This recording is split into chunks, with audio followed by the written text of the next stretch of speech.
আসসালামু আলাইকুম, রিয়াজ টেক মাস্টারে আপনাদেরকে স্বাগতম। আজ আমরা দেখব নগদের মাধ্যমে কিভাবে আমরা পানির বিল দিতে পারি। তো প্রথমে আমরা নগদে চলে যাব। নগদে আসার পরে এখানে আমরা বিল পে দেখতে পাচ্ছি, আমরা এই বিল পেতে ক্লিক করব। তারপর এখানে আমরা দেখতে পাচ্ছি পানি, এখানে আমরা ক্লিক করব। তারপর আমরা পানিতে ক্লিক করার সাথে সাথেই আমরা নিচে দেখতে পাচ্ছি ঢাকা ওয়াসা। আমরা যদি ওয়াসার বিল দিতে চাই তাহলে আমরা এই ঢাকা ওয়াসা সিলেক্ট করব। ঢাকা ওয়াসা সিলেক্ট করার সাথে সাথেই এখানে আমরা দেখতে পাচ্ছি বিল নাম্বার। এখানে আমরা আমাদের যেই ঢাকা ওয়াসার বিল নাম্বারটি আছে সেই বিল নাম্বারটি আমরা এখানে টাইপ করে দিব। বিল নাম্বারটি টাইপ করার পরে এখানে আমরা পরবর্তী অপশন দেখতে পাচ্ছি, এখানে আমরা ক্লিক করব।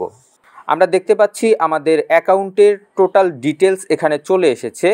তার নিচেই আমরা দেখতে পাচ্ছি আমাদের এই মাসের বিলটি অটোমেটিক চলে এসেছে ৫,৯৩৫, এটা অটোমেটিক চলে এসেছে।